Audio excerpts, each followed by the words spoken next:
Good morning students. आज हम भारतीय अर्थव्यवस्था के क्षेत्रकों के आगे कंटिन्यू करेंगे।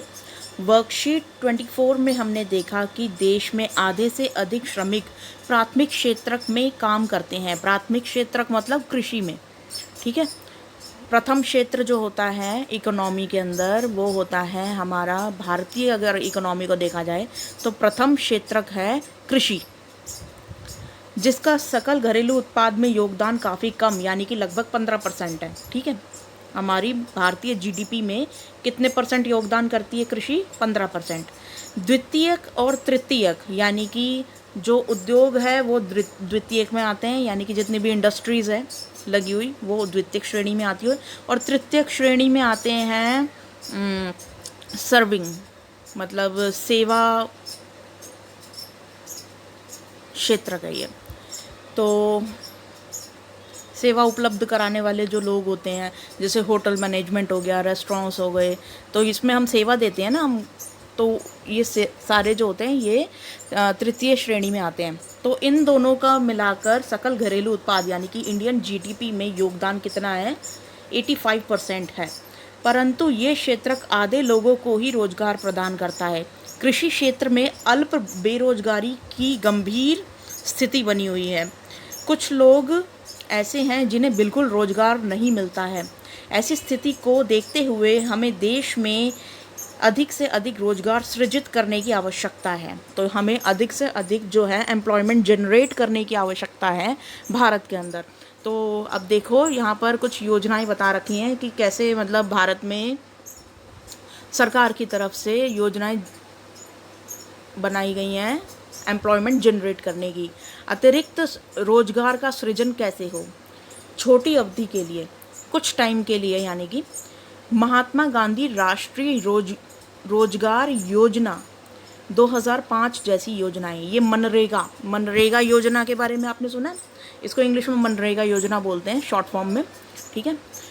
यह योजना 2005 में लागू की गई थी। इस योजना के अंतर्गत 100 दिन के रोजगार की गारंटी दी जाती है। रोजगार ना मिलने पर बेरोजगारी भत्ता दिया जाता है। अगर रोजगार नहीं मिलता तो बेरोजगारी भत्ता दिया जाता है। अपने गांव या आसपास के क्षेत्र में ही कार्यस्थल होना चाहिए इस चीज़ का। 1/3 रोजगार महिलाओं के लिए सुरक्षित कर दिया गया है इसमें, यानी कि ये जो स्कीम है इसमें 1/3 सीट्स जो हैं वो महिलाओं को दी जाती है, मतलब महिलाओं को ज़्यादा रोजगार मिलता है इसके अंदर।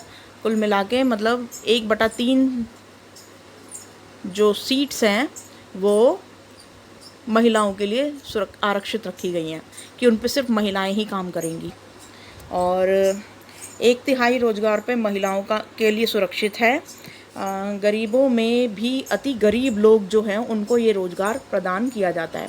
तो कुल मिला के अभी जैसे कोरोना के टाइम में मनरेगा का काम जो था वो स्टार्ट हो गया था, तो इसके अंदर ये था कि जो गांव में जो लोगों को ऐसा काम दिया जाता है मेहनत मजदूरी वाला, और उनकी जो दिहाड़ी थी अभी कोरोना के वक्त में जब लॉकडाउन लगा हुआ था, तो क्या हुआ था कि गरीब लोग जो रोज़ दिहाड़ी कमाते हैं और गांव में अब बिल्कुल काम नहीं होता, तो उस टाइम पे क्या हुआ था, शहरों में तो लॉकडाउन लग गया। अब जितने भी लोग थे वो पलायन करके अपने गांव वापस आ गए थे। अब गांव में भी कुछ काम नहीं है करने के लिए, तो सरकार ने अपनी जो योजनाएं, जैसे कुछ नहर का काम करवाना है, गांव के विकास का काम करवाना है, तो उन लोगों को हायर कर लिया था, मनरेगा वाले इन्हीं लोगों को, और उनसे मजदूरी कराई थी। तो ये थोड़ा सा जैसे नहर वगैरह बनाना है तो उसकी मरम्मत का काम हो गया, और गांव के विकास में जैसे कुछ कंस्ट्रक्शन का काम हो गया वो दे दिया,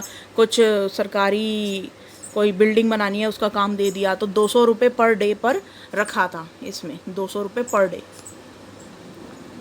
ठीक है। तो अभी जो वेजेस थे, तो इस तरीके से ये काम दिया गया था इसके अंदर।